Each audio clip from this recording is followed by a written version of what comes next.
The purpose of this video is to demonstrate Scoreboard from the student's perspective. And what you see here is a start file that a student would be provided. Here's an example. There's the assignment here on this tab.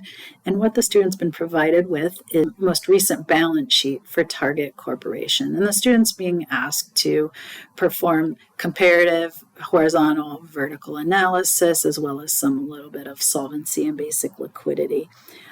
All while also doing proper formatting.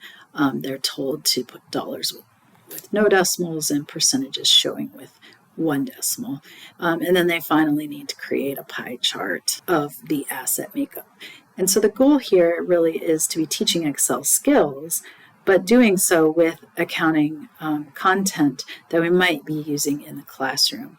So just to demonstrate an example here with vertical analysis, we're going to want the student to find cash as a percentage, and really all of these items as a percentage of total assets. So the student would come in here and start to use Excel by creating their formula, and even if they get the formula proper, choose that cash divided by the total assets. When they hit enter here, the cell turned pink, and that lets the student know that they actually have not gotten it completely correct yet. So the system is acting like an auto coach or an auto tutor. And if we move up above, we can see some feedback for the student. The first feedback to the student is that they're missing a lock.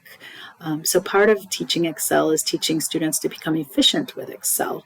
And you need to put dollar symbols to lock their cell, the reference, so that then they can copy that formula down and be more efficient using Excel. So we're having them coached up, and now the cell turned yellow.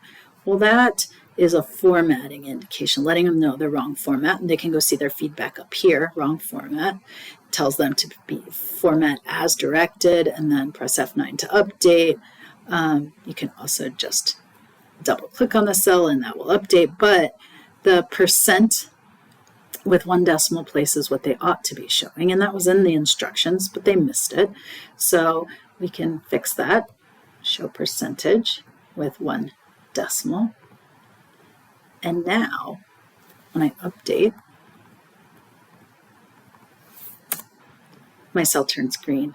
And so now the student, we're working through this, they've been coached to get not just the proper answer, but also efficiently write the formula so that it can then be carried down through their entire assignment, at least where it's appropriate, and with the proper formatting.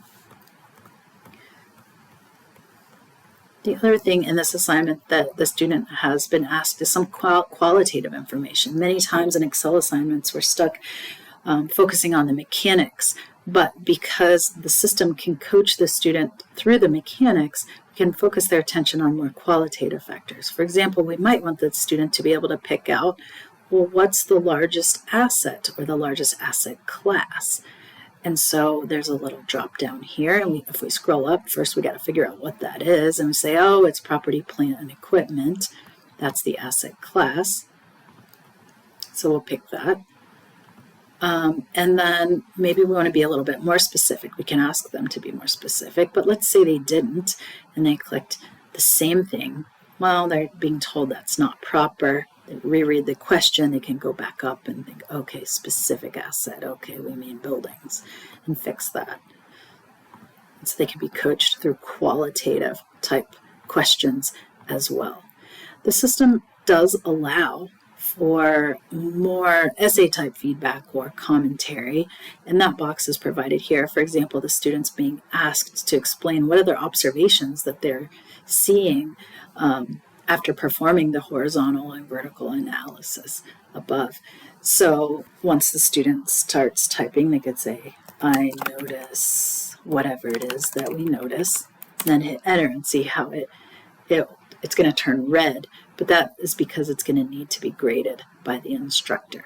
So while many of the other mechanics and even some qualitative factors can be graded automatically in the system, there will be some attention from the instructor to grade the more meaningful things that we want to make sure students are getting.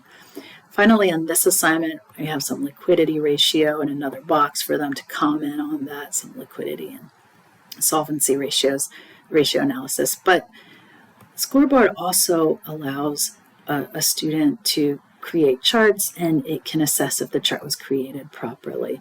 So in this example, the student's being provided with a model, and then right next to it, they need to create a chart that matches it.